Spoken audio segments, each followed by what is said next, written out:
నమ్మకంగా చేరవచ్చిన సంఘానికి మన ప్రభును రక్షకుడైన యేసుక్రీస్తు పుణ్య నామన ప్రశస్త నామన హృదయపూర్వక వందనాలు తెలియజేస్తున్నాను. నా తోటి సేవకులకు హృదయపూర్వక వందనాలు. అందరు బాగున్నారు కదండి? హల్లెలూయా హల్లెలూయా. పిల్లరా, పరిశుద్ధ ప్రభు సంస్కరణ ఆరాధన మన ముందుంది కాబట్టి కొద్దిపాటి సమయాన్ని చక్కని రీతిగా విలువైన మాటలు మనం ధ్యానం చేయడానికి ప్రయత్నం చేద్దాం. పిల్లరా, ఎబ్రిల్ రాసిన పత్రిక 12వ అధ్యాయం మొదటి వచనం చూసుకొని వాక్య భాగాలకు ముందుకు వెళ్దాం. పిల్లరా, ఎబ్రిల్ రాసిన పత్రిక 12వ అధ్యాయం. ఇంత గొప్ప సాక్షి సమూహము మేఘము వలె మనలను ఆవరించినందున మనం కూడా ప్రతి భారమును సులువుగా చిక్కులపెట్టు పాపమును విడిచిపెట్టి విశ్వాసమునకు కర్తయు దానిని కొనసాగించువాడైన యేసు వైపు చూచుచు మన ఎదుట ఉంచబడిన సరిపోతుంది. పిల్లలు, చాలా సార్లు పలుమార్లు మనం ఈ వాక్య భాగాన్ని మనం వింటూ ఉంటాం. పిల్లలు, ఈరోజు ఒక విలువైన చాలా నాకు నచ్చిన సుపరిచితమైన మాటల నుంచి మీకు కొద్దిపాటి సమయాన్ని మేము ముందు నుంచి ఆశపడుతున్నాం. పిల్లలు, మనల్ని ఎవరు ఆవరించి ఉన్నారంటే పిల్లరా, గొప్ప అది ఎలా అంటున్నాడు మనం అప్పుడప్పుడు వింటూ ఉంటాం కదా. లోకాన్ని దేవుడు ఎంత ప్రేమించాడంట, ఎంతో ప్రేమించాడు అంటాడు కదా. దానికి అనుసంధానమైన మాటే ఇంత గొప్ప సాక్షి సమూహము అంటున్నాడు. దేవుడు ఎంతలా ప్రేమించాడో, ఎంతో ప్రేమించాడని చెప్తున్నాడో అలాంటి సంభాషణ సంబంధించిందే, అలాంటి పర్యాయ పదంలో ఒక మంచి మాట.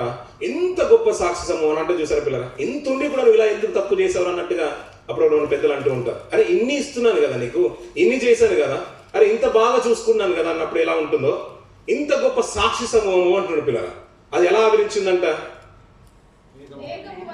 బైబిల్ అందరికి ఉంది కానీ పిల్లరా, ఎవరికైనా లేకపోతే కొత్త బైబిల్ మన దగ్గర ఈరోజు తీసుకొచ్చినట్టు సేవకులు అందరికి అందజేస్తాం. పిల్లరా, ఇంత గొప్ప సాక్షి సమూహము మేఘం వల్ల ఆవరించిందంట. పిల్లరా, అందరికి చదివే అలవాటు ఉంది కదా పిల్లరా. ఈ రోజే చదవకండి ఇక్కడ వచ్చిన తర్వాత. నాకు అందుకనే కొద్దిగా అప్పుడప్పుడు మనం పైకి చూసాం అనుకోండి, మనము చాలా బాగుంటుంది. ఇప్పుడు బ్రైట్గా ఉంది, హాల్ ఇప్పుడు విశాలంగా ఉంది, చప్పట్లు కొట్టడానికి అవకాశం లేదు. ఈరోజు చప్పట్లు కొడతారని చూస్తే దాంట్లో సగం మంది కూడా కొట్టలేరు. ఎవరు కొట్టలేరు, సగం మంది కూడా కొట్టలేరు. మళ్ళీ శబ్దం బయటకు వస్తుంది అన్నట్టు ఎవరు కొట్టలేదు. ఏం పర్లేదు, నిర్భయంగా కొట్టండి. ఇక్కడ మిగతా రోజులు కొట్టద్దు. సో ఇక్కడ ఏమిటంటే పిల్లరా, గొప్ప సమూహం అంట, ఇంత గొప్ప సాక్షి సమూహం అంటున్నాడు. ఎలా ఆవరించిందంట? మేఘం వల్ల ఆవరించిందంట. పిల్లలు, ఈ మాట మనసులో ఉంచుకొని కొన్ని వాక్య భాగాన్ని ముందుకు తీసుకుందాం. పిల్లరా, రాజుల గ్రంథము, మొదటి రాజుల గ్రంథము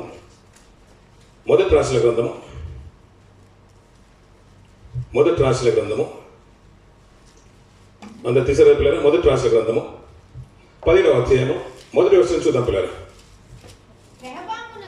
మొదటి రాజుల గ్రంథము 10వ అధ్యాయం మొదటి వచనం. అంతటా గిలాది కాపురస్తుల సంబంధియును తిష్బీయుడైన ఏలియా అహాబు వద్దకు వచ్చి, ఎవని సన్నిధిని నేను నిలబడి ఉన్నానో ఇశ్రాయేలు దేవుడైన ఆ యెహోవా జీవము తోడు నా మాట ప్రకారము గాక ఈ సంవత్సరంలో మంచైనను వర్షమైనను పడదని ప్రకటించను అన్న. పిల్లరా, ఏలియా గారు మన బాగా సుపరిచితమే కదా. పిల్లరా, ఆయన ప్రార్థిస్తున్న సందర్భంలో ఏంటంటే పిల్లరా, రాజు దగ్గరికి వెళ్ళి ఆయన ఒక వాగ్దానం, ఒక వార్నింగే ఇస్తున్నాడు అనుకోండి. ఈ సంవత్సరంలో మంచు రాదు అంట, వర్షం కూడా రాదంట. పిల్లలు, కొద్దిసేపు చెప్తారు, 30 నిమిషాల్లో జాగ్రత్తగా చూద్దాం. పిల్లలు, పైకి చూద్దాం. 30 మనకు బాగా తెలుసు. గతించిన అంటే 40 సంవత్సరాలు, 40 దినాలు అనుకోండి. నోవా గారి కాలంలో 40 రోజులు 40 రాత్రులు ప్రచండమైన వర్షం కురిసిన సందర్భం బాగా తెలుసు. దేవుని తీర్మానమే అక్కడ కనబడుతూ ఉంటుంది. ఇక్కడ ఏలియా గారు మాట్లాడుతున్న మాట ఏంటంటే, అయ్యా మంచైనను వర్షమైనను భూమి మీద కురియదంటున్న. పిల్లరా, అసలు దేవుని యొక్క ఉద్దేశం ఎలా ఉంటుంది పిల్లరా? ఒకరు బాధపడుతుంటే చూడాలని అనుకోడు కదా. అని వర్షం రాకపోతే, వర్షము రాకపోయినా, మంచు పడకపోయినా కొన్ని ఫలించాల్సిన పంటలు ఫలించవు పిల్లలు, పండాల్సిన పంటలు పండవు పిల్లరా. అప్పుడప్పుడు మనం చూస్తుంటాం కదా పిల్లరా, వర్షం లేక భూమి కాలం కాలేదు అంటారు పెద్దలైతే. కాలం కాలేదు, కరువు ఎక్కువైపోయింది, బోర్లను కూడా ఎత్తిపోయి, నదులను కూడా ఇంకిపోయాయి, కాలువలు కూడా సరిగా రాలేదు కాబట్టి పంట పండలేదు, సారవంతమైన పంట రాలేదని కరువులోకి వెళ్ళిపోతుంది ఆ రోజు, అంటే ఆ సంవత్సరం రాష్ట్రం కానీ మిగతా దేశం కానీ. ఎప్పుడైతే పంట సస్యశ్యామలంగా పడుతుందో పిల్లరా, అప్పుడు ఏం చేస్తామంటే మనం ఎగుమతులు కూడా చేస్తూ ఉంటాం. మనకు వచ్చిన సరుకును అమ్ముకోవడమే కాదు, దాన్ని ఇంకా వేరే దేశాలు కూడా ఎక్స్పోర్ట్ కూడా చేస్తూ ఉంటాం పిల్లరా. ఆ ఎక్కువ పంట పండిన దాన్ని బట్టి రైతు ఎంత సంతోషంగా ఉంటాడు పిల్లలు. ఈ రోజు నా భూమి చాలా పంట ఇచ్చింది, ఇవి మా ఎకరము నా ఇన్ని బస్తాలు వచ్చేసాయి, 2 ఎకరాలు ఇంత వచ్చేసాయి అని గొప్పగా చెప్పుకుంటారు పిల్లలు. అది రైతు అంతా గొప్ప చెప్పుకున్నప్పుడు గ్రామ ప్రజలు సంతోషిస్తుంటారు. మా ఊర్లో నుంచి ఇన్ని టన్నుల రైస్ పంపించేస్తాము, ఇన్ని టన్నుల ధాన్యం పంపించేస్తామని గొప్పగా మాట్లాడుతున్నాం. ఈ ముఖ్యమంత్రులకు అయితే తీరా ఏం లేదనుకోండి. నా ఆయంలోనే ఎంత వచ్చిందంటే ఇప్పుడు దేశం అంటే మా రాష్ట్రం అంతా కూడా సస్యశ్యామలం అయిపోయింది. నా ఆధీనంలో, నా పరిపాలనలో ఏ రోజు కరువు రాలేదని గొప్పగా చెప్పుకుంటారు పిల్లలు. పంట బాగా పండాయి అనుకోండి పిల్లలు, దేవుడికంటూ చోటే ఉండదు పిల్లలు, దేవుడికి చోటే ఉండదు పిల్లలు. అన్ని బాగున్నాయి అనుకోండి పిల్లలు, మరి ప్రార్థనే చెయ్యం పిల్లలు. ఆ రోజున ఆహాబు కాలంలో కూడా వెంటనే ఏంటంటే పిల్లలు, ప్రవక్త వెంటనే అతని దగ్గరికి వెళ్ళిపోయి ఒక వార్నింగ్ ఎలా ఇస్తుందంటే, ఈ సంవత్సరంలో అంటే రాబో సంవత్సరంలో ఏంటంటే మంచు కానీ వర్షం కానీ రాదు అంటే అలా రాకపోవడాన్ని బట్టి ప్రజలు నష్టపోతారు కదంటే, అయినా పర్లేదు అంటున్నాడు. అంటే దేవుని ఉద్దేశంలో అందరూ నష్టపోవాలని కాదు పిల్లలు. కానీ ప్రవక్త తీసుకున్న నిర్ణయం ఏంటంటే, నేను యెహోవా జీవంతోడని ప్రమాణం చేస్తున్నాను, వర్షం రావద్దు, ఇంకేం రావద్దు, మంచు కూడా రావద్దు. అంటే అలాంటి ఫలాలు ఇక భూమి మీద ఈ దేశంలో పండడానికి వీలు లేదు అంటున్నాడు పిల్లలు. ఇంతకీ ఏమైపోయింది? అంత కఠినమైన తీర్మానం, అంత స్ట్రాంగ్ అతను డిసిషన్ తీసుకోవడానికి అంటే అతను కలిగిన బాధ ఏంటంటే, అంతకుముందు నాకు కొన్ని అధ్యాయుల కొద్ది ముందు వెళ్తూ ఉంటే పిల్లరా, అహాబు రాజుగా ఉంటున్నాడు. ఎవరికి రాజుగా ఉంటున్నాడు? ఇశ్రాయేలుకి రాజుగా ఉంటున్నాడు పిల్లలు. ఇశ్రాయేలుకి రాజుగా ఉన్న తరుణంలో అతను తీసుకొచ్చి అతను చేసిన తప్పుడు విషయం ఏంటో కొన్ని మాటలు చూద్దాం పిల్లరా. అదే 16వ అధ్యాయము పైన భాగం చూద్దాం పిల్లరా. 32వ వర్షం నుంచి కొన్ని మాటలు చూద్దాం పిల్లరా. 16వ అధ్యాయం 32వ వర్షం. షోమ్రోనులో తాను బయలుకు కట్టించిన మందిరమందు బయలునకు ఒక బలిపీఠము కట్టించెను. మరియు అహాబు దేవతాస్తంభం ఒకటి నిలిపెను. ఈ ప్రకారము అహాబు తన పూర్వీకులైన ఇశ్రాయేలు రాజులందరికంటే ఎక్కువగా పాపం చేసి ఇశ్రాయేలు దేవుడైన యెహోవాకు కోపం పుట్టించెను.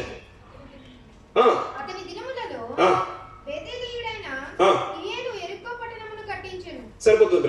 ఇలా పట్టణాలు కట్టింపబడుతున్నాయి. అంతేకాదు అతని ఆయన ఏం చేశారంట, దేవతా స్తంభాన్ని నిలిపేశారంట పిల్లల. ఒక విగ్రహాన్ని తీసుకొచ్చి షోమ్రోన్ అంటే ఇశ్రాయేలుకు ముఖ్య పట్టణం, యూదులకు ముఖ్య పట్టణం ఉండేది ఏంటండి? యెరూషలేము. రాజులు యెరూషలేము నుంచి రూల్ చేసేవారు. ఇశ్రాయేల్ రాజులు ఎక్కడి నుంచి రూల్ చేశారంటే షోమ్రోన్ నుంచి రూల్ చేసేవారు. ఆ షోమ్రోన్లో తన ప్రజలు ఆరాధించేటట్టు ఒక విగ్రహాన్ని తీసుకొచ్చి పెట్టేశారంట పిల్లలు. దేవతా స్తంభం నిలబెట్టేశాడు. అంతేకాకుండా ఒక బలిపీఠాన్ని కూడా కట్టించేశారు పిల్లలు. ఇలా బలిపీఠాన్ని కట్టిన తర్వాత, దేవతా స్తంభాన్ని నిలిపిన తర్వాత పంటలన్నీ కూడా బాగా పండాయి అనుకోండి పిల్లలు. ప్రజలు ఏమనుకుంటారు అంటే, నేను స్తంభాన్ని నిలబెట్టేశాను కాబట్టి పంటలు బాగా వచ్చేసాయి అనుకుంటారు. అంతే కదండి. నేను దేవతా విగ్రహాన్ని తీసుకొచ్చాను కాబట్టి మీరు దానికి మొక్కుతున్నారు కాబట్టి ఇప్పుడు పంటలన్నీ కూడా బాగా పండుతున్నాయి, వర్షాలు బాగా వచ్చేసాయి, ఇంకా పశువులకు గడ్డి బాగా దొరుకుతుంది, అన్ని బాగున్నాయి, మా పంట సస్యశ్యామలంగా ఉంది. అంతేకాదు మా పశువులు తప్పక ఈలుతున్నాయి, మంద విస్తారంగా పెరిగిపోయిందని ఎవరిని ఎక్కువ చేస్తూ ఉంటారంటే రాజు యొక్క ఘనత నొందుతాడు. అంతేకాదు ఈ విగ్రహాలకి ఎక్కువగా ఘనత చేకూర్చబడుతుంది పిల్లల. అలాంటి తరుణంలో పిల్లల ప్రవక్త చూస్తున్నాడు, రాజు యొక్క స్థితిగతులన్నీ కూడా చూస్తున్నాడు. దేవా, నీకు స్థానం ఇవ్వాల్సిన స్థానంలో విగ్రహాలు వచ్చేసాయి.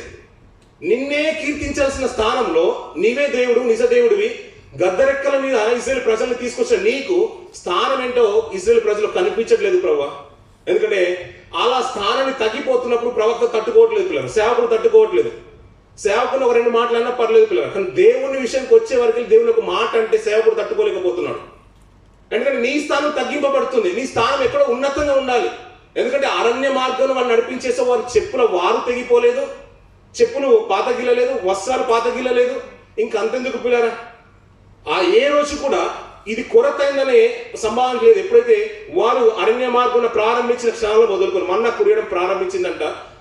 ఎక్కడికి ఎరుకకు వచ్చిన తర్వాత, కానాను ప్రదేశానికి వచ్చిన తర్వాత వారు పోయి అగ్గి రాజు వేయగానే, ఆ మాట కూడా ప్రస్తుతం చాలా బాగా రాస్తూ ఉంటాడు ఆ శైలి కూడా, అగ్గి రాజు వేయగానే మన్నా నిలిచిపోయిన అంటాడు పిల్లల.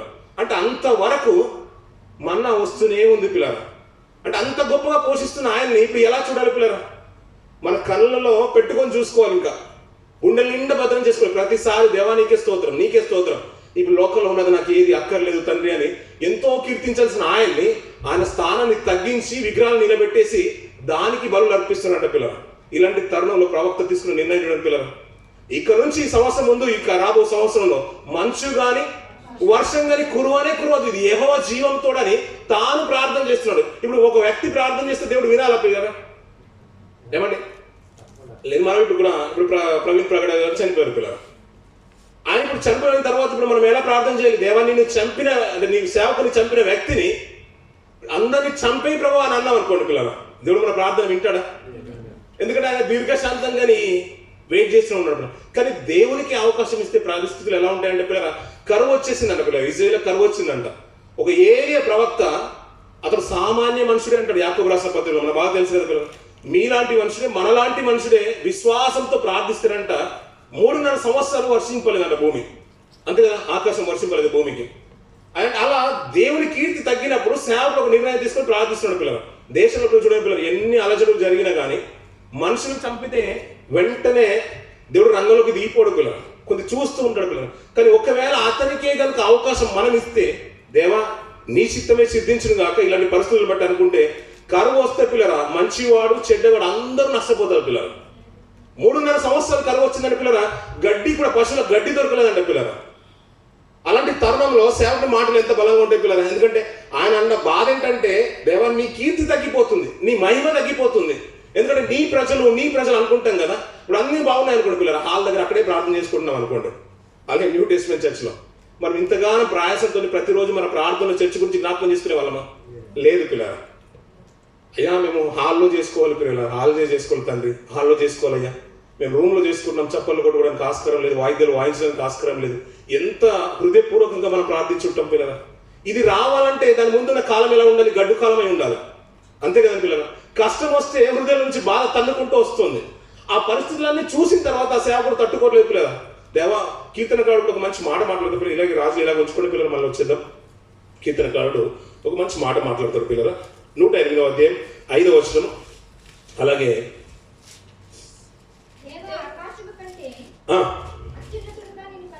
కనుపరుచుకున్నాము, అలాగే 57వ అధ్యాయము 5వ వచనము, అలాగే 11వ వచనం కూడా అదే భాగాన్ని మాట్లాడుతుంటాడు. చూడండి పిల్లలు, 57వ అధ్యాయము 5వ వచనం, కీర్తన భాగము 57వ అధ్యాయం 5వ వచనం.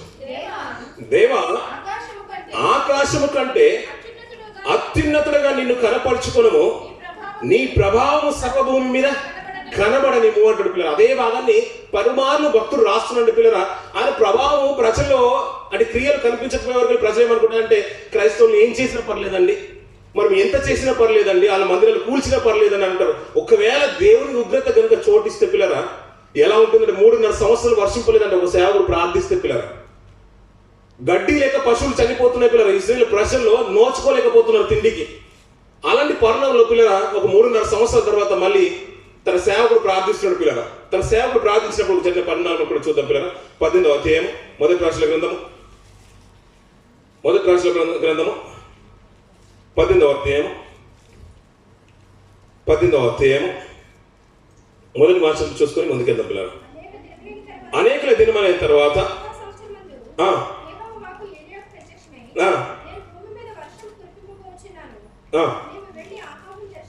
సరిపోతుంది పిల్లలు. అలాగే 41వ వర్షం కూడా చూడండి పిల్లరా. పిమ్మట ఏలియా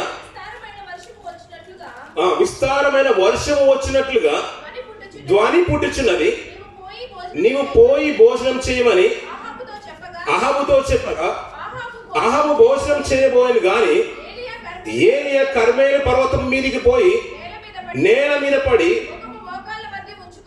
సరిపోతుంది పిల్లరా. దేవుడు సెలవు ఇచ్చేసినప్పుడు ముంచు చాలా దినాలు అన్నారు కదా, 3.5 సంవత్సరాలు యాకోబు గారు కూడా చక్కగా రాస్తున్నాడు పిల్లరా. 3.5 సంవత్సరాల తర్వాత ఇప్పుడు ఏమైపోయిందంటే పిల్లరా, వర్షం రావడానికి సిద్ధంగా ఉందంట పిల్లరా.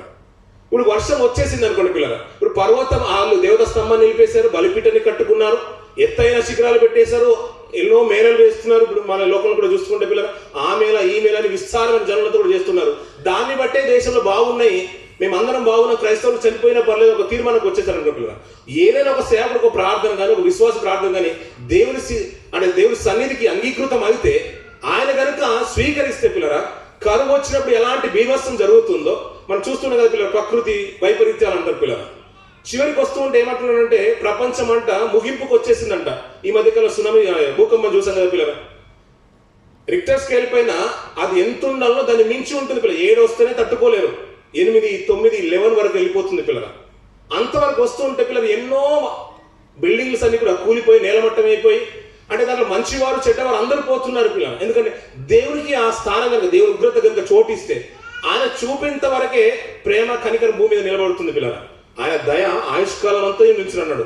ఒకవేళ ఆయన కోపగిస్తే ఒక నిమిషం కోపం ఇచ్చినా ఏది కూడా తట్టుకోలేదు పిల్లల.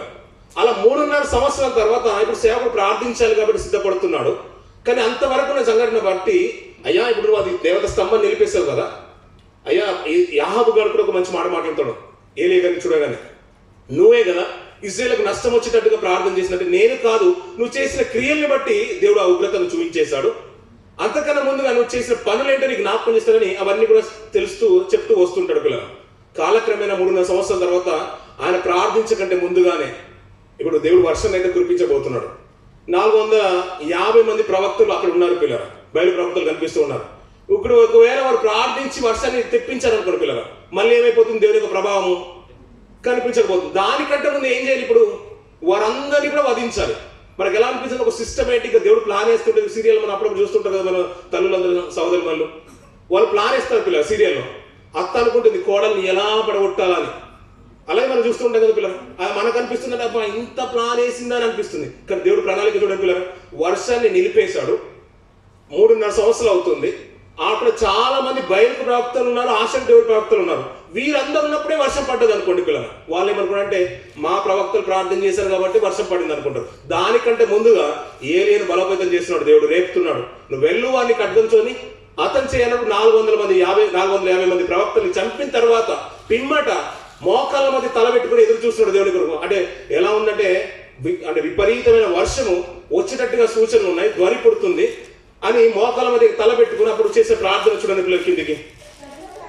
తర్వాత అతడు తన దాసుని పిలిచి నీవు పైకి పోయి సముద్రం వైపు చూడమనగా వాడు మెరక ఎక్కి పార చూసి ఏమీ కనబడలేదనగా అతడు ఇంకా 7 మార్లు పోయి చూడమని చెప్పెను. 7వ మారు చూసి అదిగో మనిషిని చెయ్యి అంత చిన్న మేఘము సముద్రం నుండి పైకి ఎక్కుచున్నదనెను. సరిపోతుంది పిల్లల. ఎంత మేఘం అంట పిల్లల, అంటే అయ్యా నువ్వు అడుగుతున్నావు కదా, నువ్వు వెళ్ళి చూడమంటున్నావు కదా, నువ్వు ప్రార్థిస్తున్నావు, నీ మోకాళ్ళ మధ్య నీ తల పెట్టుకుని నువ్వు ప్రార్థిస్తున్నావు దేవునికి, అంటే దేవుని మీద నువ్వు విశ్వాసంతో నువ్వు ప్రార్థిస్తున్నావు కదా, నువ్వు మాటి మాటికి నన్ను వెళ్ళి చూడమంటున్నావు. నేను మెరకెక్కి చూస్తున్నాను సముద్రం వైపున. చూస్తుంటే మొదటిసారి నాకు ఏం కనిపించలేదు. మళ్ళీ నువ్వు అన్నావు కాబట్టి నేను మళ్ళీ వచ్చాను. 2వ మారు చూశాను, 3వ మారు చూశాను, 6వ మారు కూడా చూశాను. అరే మళ్ళీ ఒకసారి వెళ్ళరా అని అన్నప్పుడు 7వ మారు కూడా వెళ్ళి చూస్తున్నాడు పిల్లలు. వెంటనే తన సేవకుడికి ఏం కనిపించిందంటే ఒక మేఘం కనిపించింది. అయ్యా నీకు ఏమైనా కనిపించింది అలా అంటే నాకు కనిపించింది అయ్యా అన్నాడు. ఏం కనిపించింది? మేఘం కనిపించింది. ఎంత పెద్ద మేఘం! ధ్వని మాత్రం ఎలా కనిపిస్తుందంటే విపరీతమైన వర్షం వచ్చినట్టు ధ్వని పుడుతుందంట పిల్లలు. మనం అప్పుడప్పుడు బయటకు వచ్చి చూస్తుండే పిల్లలు. కారు మెప్పులు కమ్ముకోగానే మనం అనుకుంటాం వర్షం ఈరోజు జోరుగా పడేటట్టుగా ఉంది, పైన ఉన్న బట్టలు కానీ బాల్కలు ఉన్నాయి కానీ బయట ఉన్న సిమెంట్ సంచులు కానీ, ప్రాజెక్టులో ఉన్న వరకు సిమెంట్ సంచులు అవే గుర్తుకు వస్తూ ఉంటాయి. అదే కదా పిల్లలు. బల్దీ వాళ్ళు అయితే పంపులన్నీ రెడీ చేసుకుని నైట్ డ్యూటీకి రెడీ అయిపోవాలి, అంతే కదా పిల్లలు. బయట ఏం పెట్టుకోం మనం. ఈయన కూడా ప్రవక్త ఏమంటే ధ్వని విపరీతంగా పడుతుంది, వర్షం వచ్చేలా ఉంది, కానీ మేఘాలు మాత్రం కనిపించలేదు. నువ్వు 2వ మారు వెళ్ళు, 3వ మారు వెళ్ళు, 7వ మారు చూస్తూ ఉంటే అయ్యా ఒక మేఘం కనబడి ఎంత ఉందంటే ఇక మనిషి అరచేతి ఎంత ఉంటుందో అంత కనబడుతుంది అయ్యా అన్నాడు. అంటే అరచేతంతా మేఘం కనబడుతూ ఉంటే అతను ఎలా తీర్మానించుకుంటే అయిపోయింది కన్ఫర్మ్, 100% ఏంటి కన్ఫర్మ్ అంటే వర్షం విపరీతంగా వస్తుంది. అందుకని అతను వెళ్ళిపోతుంది. ఆహాబును వెళ్ళి చెప్తున్నాడు. ఆహాబుకు ఏమని చెప్తున్నాడు చూడండి పిల్లలు. అప్పుడు ఏలియా అహాబు దగ్గరికి పోయి వర్షము నిన్ను ఆపకుండానట్లు చెప్పి పంపెను. అంతలో ఆకాశము మేఘములతోను గాలివానలతోను కారు కమ్మెను, మోపైన వాన కురిసిందంటాడు పిల్లలు. ఎంత వర్షం కురిసిందంట పిల్లలు? మోపైన వర్షం కురిసిందంట పిల్లలు. ఒక మేఘం అంత చెయ్యి ఎంత కనిపిస్తుందో అంత ఒక మేఘం కనిపించింది. అతను కన్ఫర్మ్ ఎలా చేసుకున్నాడంటే ఇంత మేఘం కనిపించినా చాలు. నా విశ్వాసం ఎలాంటిదంటే ఇంత మేఘం కనిపించినా చాలు. ఆవగింజంత విశ్వాసం అంటే మనం అప్పుడప్పుడు మనకు అర్థం అవ్వదు పిల్లలు. ఇంత మేఘం కనిపించినా చాలు. దేవుడు కన్ఫర్మ్డ్గా మోపైన వాన కనిపిస్తాడు కాబట్టి ఆ దగ్గరికి వెళ్ళి చెప్పి, ఎందుకంటే వర్షం వచ్చేసిందంటే నీ రథం కూడా వెళ్ళలేదు, ఎందుకంటే అంత విస్తారమైన వర్షాన్ని దేవుడు కురిపింపబోతున్నాడు, నువ్వు సిద్ధమైపో నీ రథం అనుకున్నాడు. అతను వెళ్లే లోపే దేవుని ఆత్మ ఏలియా గారిని బలపరిచింది కాబట్టి అతని కంటే ముందు ఇతను పరిగెత్తుకుని వెళ్ళిపోయాడు పిల్లలు. ఇతనుకున్న ఏలియాకున్న విశ్వాసం చూడండి పిల్లలు. అప్పుడు యాకోబు అంటే చూసాడు పిల్లలు, మనలాంటి స్వభావం గల మనుషుడే కానీ విశ్వాసంతో ప్రార్థన చేశాడంటే పిల్లలు. 3.5 సంవత్సరాల భూమి వర్షింపలేదు. మళ్ళీ ప్రార్థన చేస్తే మళ్ళీ ప్రార్థన చేయగా అదే విశ్వాసం ఎన్ని సంవత్సరాల తర్వాత పిల్లరా, అదే విశ్వాసంతో ప్రార్థన చేస్తే మళ్ళీ ఆకాశము వర్షం ఇచ్చిందంట పిల్లరా. ఏమండి, ఆ విశ్వాసము అతను ఎంతున్నది పిల్లరా, అరచేతంత విశ్వాసం పిల్లరా. అంటే మేఘం అంతా కనిపిస్తే సరిపోతుంది, దేవుని మీద ఉన్న విశ్వాసం చూడండి పిల్లరా. మనకు ఎలాంటి మేఘం ఉందంటే మనకు సాక్షి సమూహం, ఇంత గొప్ప సాక్షి సమూహము ఎంత గొప్పదంట. మీ సంఘం ఎంత స్ట్రెంత్ అండి, మీ బలం ఏంటండి, ఇది మా సంఘం అంటే ఇంత ఉన్నారని మనం ఎంత గొప్ప చెప్పుకుంటామో, ఇంత గొప్ప సాక్ష్యము మేఘం వల్ల ఆవరించిందండి. ఎంత మేఘం అంటారు పిల్లరా, మీకు తెలుసో లేదో ఆ మేఘం ఎంత చిన్నదో ఎంత పెద్దదో అనుకుంటున్నారో. అరచేతంత మేఘము ఆ ఏలియా గారి విశ్వాసాన్ని అంత బలపరుస్తుంటే మనకు సాక్షి సమూహం ఎంతుందంట, ఎంతుందంటే ఏబేలు రాసే పత్రికలు మనం మాట్లాడుతుంటారు 11వ అధ్యాయంలో. ఏబేలు మొదలుకొని చెప్తుంటాడు పిల్లలు మన విశ్వాస వీళ్ళ గురించి. అయ్యా ఎంతుందంటే, ఇక ప్రాణం పోయిన పర్లేదు నేను నీతిగా బ్రతుకుతారన్న ఏబేలు మన ముందున్నాడు అంటున్నాడు. ఎంతమంది వచ్చి మనల్ని చంపినా పర్లేదు నేను దేవుడి కొరకు నీతిగానే బ్రతుకుతాను, నేను అయిష్టమైంది నేను దేవుడికి అర్పణగా నేను అర్పించను అంటున్నాడు పిల్లలు. అది మనకు ఒక మేఘంగా కనబడుతున్నాడు ఏబేలు గారు. ఇంకా భక్తుల జీవితాలు చూస్తుంటే ఎంతమంది కనబడుతుంటారు పిల్లలు. సారాయి కనబడుతుంది, మా సహోదరి మళ్ళీ ఇంకా బాధపడతారేమో, మాకు ఏ తల్లి లేదనుకుంటారేమో. సారాయి కూడా ఉంది దాంట్లో, రహాబు కూడా ఉంది. ఎందుకంటే తను ఇశ్రాయేలు కాకపోయినా అన్ని కుటుంబంలో ఉన్నప్పటికీ కూడా దేవుని మీద అఖండమైన విశ్వాసాన్ని పెంచుకుంది పిల్లరా. మనకి ఇంకా భక్తుల జీవితం చూస్తుంటే పిల్లరా, అబ్రహాం గారు కనబడుతుంటారు, నోహు గారు కనబడుతుంటారు, ఇంకా అందరు భక్తులు కనబడుతూ ఉంటే పిల్లరా వారికి ఉన్న విశ్వాసం చూపిస్తూ అయ్యా మీకు ఇంత గొప్ప సాక్షి సమూహం ఉంది, మీ విశ్వాసం ఏముంది అని అంటున్నాడు పిల్లరా. మన విశ్వాసం ఎలా ఉంది పిల్లరా? అరచేతంత మేఘం ఉంటేనే గొప్ప వర్షం రాబోతుంది, రథాలు సైతం నిలిచిపోతాయంట. అంత గొప్పగా నమ్మి సేవకుడు ప్రార్థించి ముందుకు వెళ్ళిపోతున్నాడు పిల్లరా. మనకెంత గొప్ప విశ్వాసం ఉంది పిల్లరా. ఒక మంచి మాట చూసుకుని ముగించేద్దాం పిల్లరా. రోమిల రాష్ట్ర పత్రిక 11వ అధ్యాయం 11వ వర్షం చూడండి పిల్లరా. రోమిల రాష్ట్ర పత్రిక 11వ అధ్యాయం 11వ వర్షం పిల్లరా, 148వ పేజీ పిల్లరా. మరియు మీరు కాలము నెరిగి నిద్ర మేలుకొను వేలైనదని తెలుసుకొని అలాగు చేయుడి, మనము విశ్వాసులమైనప్పటికంటే ఇప్పుడు రక్షణ మనకు మరీ సమీపంగా ఉన్నది అంటున్నాడు పిల్లరా. ఇప్పుడు మాట ఏంటంటే పిల్లరా, మనం విశ్వాసులమైనప్పటికంటే రక్షణ ఇప్పుడు మరీ సమీపంగా ఉందంట పిల్లరా.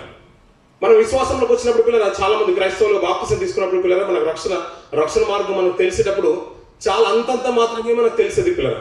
ఇలాంటి సావాసాలు కానీ మనకు ఉదయం సర్వీసులు ఉంటాయని కూడా చాలా మట్టుకు తెలియకుండానే వచ్చిన వాళ్ళు ఉన్నారు పిల్లలు. నిజంగా కదా, అక్కడికి వెళ్తే చర్చిలు ఉండే అనుకున్నారు పిల్లలు. లేదండి అప్పుడు మేము బాప్తిసం తీసుకున్నప్పుడు మా నాన్నగారు మా ఊర్లో ఫస్ట్ అండి, మా తాతగారే మొట్టమొదటిగా మా చర్చి కట్టించారనే మాటలు మన సాక్ష్యాలు మనం వింటూ ఉంటాం. మా నాన్నగారు రక్షణ పొందిన తర్వాత మేమండి మా అమ్మగారండి ఇలా చెప్పుకుంటూ ఉంటాం పిల్లలు. అప్పుడు రక్షణ తీసుకున్నప్పుడు చాలా దూరంగా ఉండేది పిల్లలు. దేవుని గురించి ఆనవాళ్ళు కూడా సమాజంలో తెలిసే కాదు ఎక్కడ. అలాంటి తరుణంలో రక్షణ పొంది ఇలాంటి పరిస్థితుల్లో మనం నిలబడ్డాం పిల్లలు. అప్పుడే దూరంగా ఉన్నప్పుడు, రక్షణ దూరంగా ఉన్నప్పుడు దేవుడు అంటే ఇష్టం లేకుండా లోకంలో కలిసిపోయినా బాగుండు, ఇప్పుడు రక్షణ మరీ సమీపంగా ఉంది, ఇప్పుడు ఎందుకు మీరు దూరంగా ఉంటున్నారని పౌలు గారు క్వశ్చన్ వేస్తున్నారు పిల్లలు. రక్షణ మరీ సమీపంగా ఉంది, ఇంకా చూడండి పిల్లలు, కాలము నెరిగి నిద్ర మేలుకొని వేరైనది తెలుసుకొని అలాగు చేయడి, మనం విశ్వాసం అయినప్పటికంటే ఇప్పుడు రక్షణ మనకు మరీ సమీపంగా ఉన్నది, రాత్రి చాలా గడిచి పగలు సమీపంగా ఉన్నది గనుక మనం అంధకార క్రియలను విసర్జించి తేజ సంబంధమైన యుద్ధోపకరణలు ధరించుకుందాము. సరిపోతుంది పిల్లరా. ఆయన అన్న మాట ఏంటంటే పిల్లరా, అప్పుడప్పుడు మనం చూస్తుంటాం పిల్లలు, మన ఫ్లైట్ బుక్ అయిందంటే మనం కన్ఫర్మ్ చేసుకుని అందరికి వెళ్తుంటాం పిల్లలు. రోజంతా టైం ఉంటుంది, వెళ్ళేటప్పుడు మాత్రం ఎయిర్పోర్ట్కి వెళ్ళేటప్పుడు మాత్రమే చాలా అడవిడి చేస్తుంటాం పిల్లలు. అయ్యో అది 12 గంటల ఫ్లైట్ కదా, మరి 9 వరకు ఉన్నాడు, మనం ఎన్ని గంటలకు వెళ్తాం, ఇక్కడ నుంచి 10 గంటలకు వెళ్తాం పిల్లలు. మన ఓవర్ కాన్ఫిడెన్స్ అట్లా ఉంటుంది కొన్ని సందర్భాల్లో.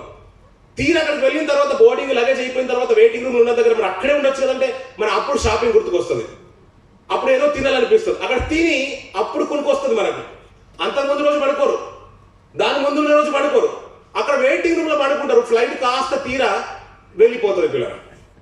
అలాగే జరుగుతాయి. మనకు నిద్ర ఎప్పుడు వస్తాయంటే చర్చికి వెళ్ళే ముందే నిద్ర వస్తుంది పిల్లలు. దినమంతుంటాం, అప్పుడు నిద్ర రాదు పిల్లలు. అయ్యో మరి సాయంత్రం కదా, మరి ఏం చేద్దామంటే ఫాస్టింగ్ బ్రేక్ చేసేసి కడుపు నిండా తినేసి కొద్దిగా అన్ని రెడీ చేసుకొని ఫ్రెష్ అయిపోదాం అనుకుంటాం.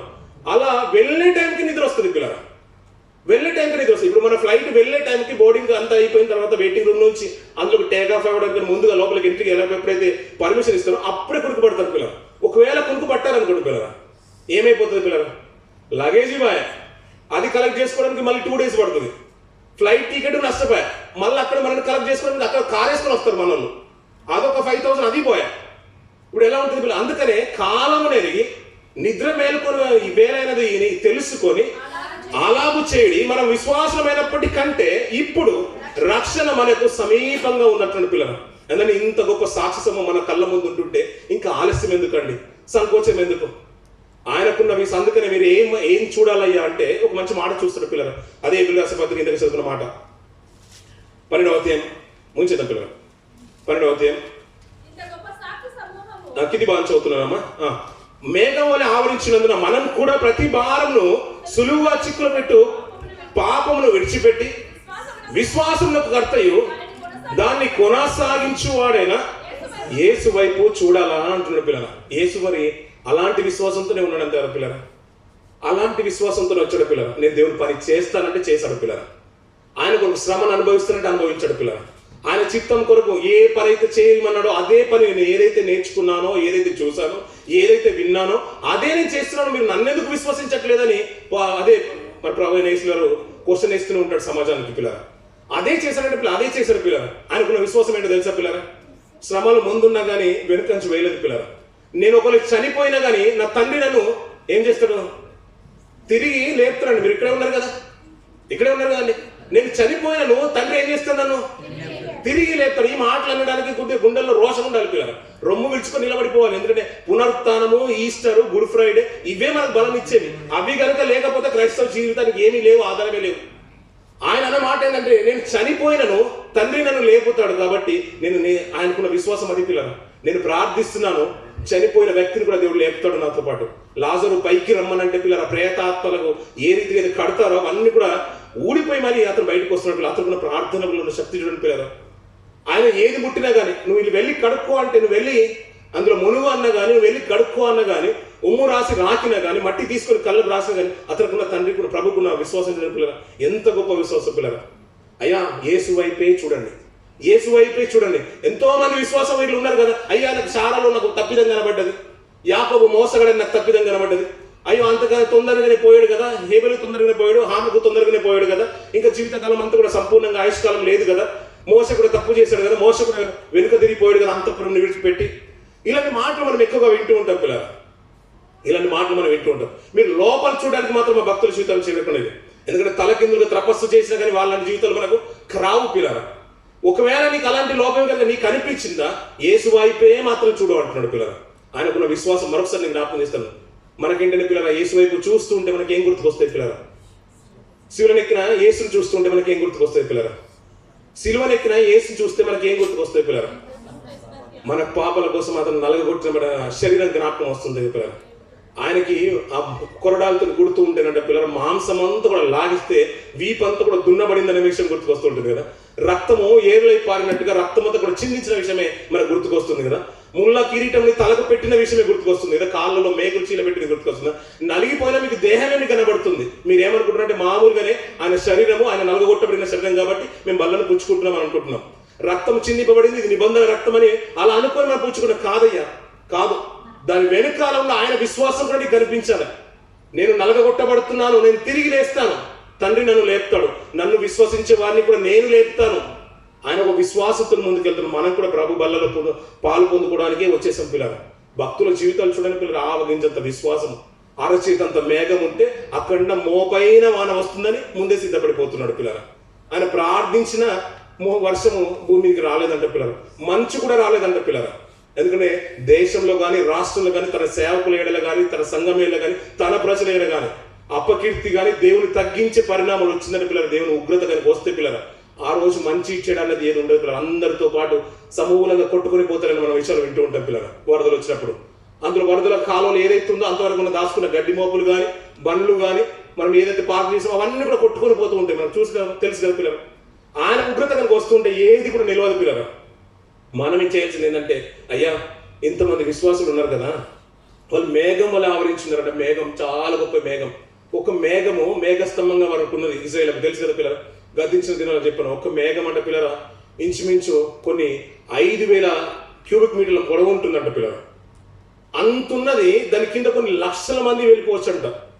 అంత గొప్ప శాస్త్రమే మన ముందుంది, కళ్ళ ముందు ఉంది కదా. మరి మీ విశ్వాసం ఎలా ఉండాలి? మన ప్రభువుని చూడండి అయ్యా, ఆయన విశ్వాసం చూడయ్యా. సిలువను ఎక్కింది ప్రేమ, అతను ఓర్చుకుంది ప్రేమ, అతను విశ్వాసం చూడు. నేను చనిపోయినను నేను లేస్తాను, తిరిగి నా పిల్లల్ని, నా విశ్వాసులందరినీ, నన్ను నమ్మేవారిని అందరూ కూడా నేను తండ్రి దగ్గరికి తీసుకెళ్తానని అఖండమైన విశ్వాసం ప్రభులో కనబడుతుంది కదా. మరి మీరు ప్రభునే వెంబడిస్తున్నారు కదా, మన అందరం ప్రభునే వెంబడిస్తున్నారు కదా. ప్రభుని చూస్తేనే కదా మనం ఉండాల్సింది. ఆయన గాయాల వైపు కూడా చూడు ఒకసారి, గాయాల వెనుకున్న ఆయన లోపల ఉన్న మనసును కూడా చూడు. అతనుకున్న విశ్వాసం ఏంటో మనకు అర్థమవుతుంది. ఆ విశ్వాసంతోనే బలను పుచ్చుకుందాం పిల్లరా. ఆ విశ్వాసంతో చూస్తూ ఆయన గాయపడిన గాయాల వైపు చూస్తూ, అయ్యా నీకు అంత గొప్ప విశ్వాసం ఏంటిదండి, నాలో ఇంత విశ్వాసం కూడా లేకపోతుంది. కొద్ది శ్రమ వస్తే తట్టుకోలేకపోతున్నాను, కొంత బాధ వస్తే తట్టుకోలేకపోతున్నాను, కొంత నింద వచ్చినా, కొంత అప్పైనా, శ్రమ వచ్చినా, ఏదొచ్చినా తట్టుకోలేకపోతున్నాను. నేను చావాలనుకుంటున్నాను, లేకపోతే విడిచిపెట్టి వెళ్ళిపోవాలనుకుంటున్నాను, పలుమార్లు నిందలేస్తాను, మన కష్టం వచ్చిందంటే ఎదుటలో చేస్తాను, అన్ని బాగున్నాయి అనుకున్నాను. అన్ని బాగానే ఉంటాయి పిల్లరా, ఏం కనిపించవు. నీ వలన ఎట్లా అయిందంట, మన భర్తను కానీ భార్యను కానీ పిల్లలు కూడా, అరే నీ వలన లేట్ అయిపోతుంది అంటాం. అన్ని బాగున్నాయి అనుకోండి, చాలా సంతోషం, ఇప్పుడు నేను అన్నాను ప్రొద్దు లేసాను కాబట్టి ఇవన్నీ జరిగాయి అనుకుంటాం. కాదు పిల్లరా, ఎలా ఉన్నా కానీ దాన్ని తట్టుకునే, నిలదొక్కునే ఒక విశ్వాసం మనలోకి రావాలి పిల్లరా. అనుదినము దేవుళ్ళు బలపడుతున్న విశ్వాసం కావాలి పిల్లరా. బలని సమీపించడానికి సిద్ధపడుతున్నాం కదా పిల్లరా. ఆయన రక్తాన్ని చూస్తూ ఉంటున్నాం, ఆయన గాయాల వైపు చూస్తున్నాం. దేవా నీకు ఇన్న గొప్ప మన ముందు మాదిరి ఉంచుకోండి పిల్లరా. ఏ వెలుగు ఎవరి ముందు మాదిరి లేరు, ఏ వెలుగు ముందు ఎవరు మాదిరి లేరు పిల్లలు. అయినా కానీ దేవుని మాటకు లోబడి బ్రతుకుతున్నాడు పిల్లరా. ఆనకు దేవునితో నడిచిపోవడానికి వింటున్నాం కదా పిల్లరా, మనం ఎందుకు నడవలేకపోతున్నాం పిల్లరా. ఇలా విశ్వాస వీళ్ళ జాబితా అంతా కూడా చూస్తుంటే, అయ్యా ఇది ఆకాశం అంతా మబ్బులాగా మిమ్మల్ని ఆవరించున్నారు, మీకు ఎవరు లేరనుకుంటున్నారేమో. ఇక్కడ ఉన్న రక్త సంబంధాలు, ఇక్కడ ఉన్న వారు ఎవరు ఆత్మలు కాకపోవచ్చు. దేవుడు నీతో పాటు నీకు ఒక సాక్షి సమూహం నీకు తోడుగా ఉంది. వారిని చూస్తూ, యేసు వైపు చూస్తూ, నీ విశ్వాసం కర్త అయిన యేసు వైపు చూస్తూ దాన్ని కొనసాగించు. అలా ప్రభు యందు విశ్వాసం ఉంచి వాడే నిత్య జీవం గలవాడు అన్నాడు. వాడిని అంత్య దినాన నేను లేపుదున్నాను. ఆయనతో పాటు, ప్రభుతో పాటు నిత్యం ఉండాలనుకుంటే బలను సమీపిద్దాం పిల్లలు. విశ్వాసంతో ఆయన గాయాలను ముద్దాడుతూ, గాయాలని చూస్తూ, ఆ రక్తాన్ని సేవిద్దాం పిల్లరా. ఆయన కలిగిన మనసును మనం కూడా కలిగి లోకంలో సంచరిద్దాం పిల్లరా. కాలము ఎరిగి నిద్ర వేరుకునే వేలైందని, డ్యూటీకి వెళ్ళే వేలైందని ఎలాగైతే మనం సిద్ధపడుతూ ఉంటాం పిల్లరా, అలాగే ప్రభు వచ్చి రాకడకు సూచనలు కనబడుతున్నాయి పిల్లరా. అక్కడక్కడ హింసలు, అక్కడక్కడ భూకంపాలు, తన సేవకుల హత్యలు, మందిరాలు కూల్చబడ్డం. ప్రభుడు అక్కడ ఈ టైంలో కూడా మనం నిర్లక్ష్యం చేయొద్దు పిల్లరా. ఇప్పుడు నిర్లక్ష్యం చేస్తే ఆ నిత్యత్వంలో మనం పాల్పొందు. ఒకవేళ రక్షణకు దూరంగా ఉన్నప్పుడే మీరు రక్షణకు రాకుండా బాగుండేది. అన్నీ బాగుంది, ఇంతవరకు చేసి ఈ సమీపంగా వచ్చినప్పుడు మీరు ఎందుకు దూరం అయిపోతారయ్యా అని అంటున్నాడు పిల్లరా. మనం అలా ఉండొద్దు పిల్లరా. మనల్ని మనం ఆత్మ విమర్శనం చేసుకుని ముందుకెళ్ళ పిల్లలు. ఈ కొద్ది మాటలు దేవుడు దీవించి ఆశ్రయించిన గాక.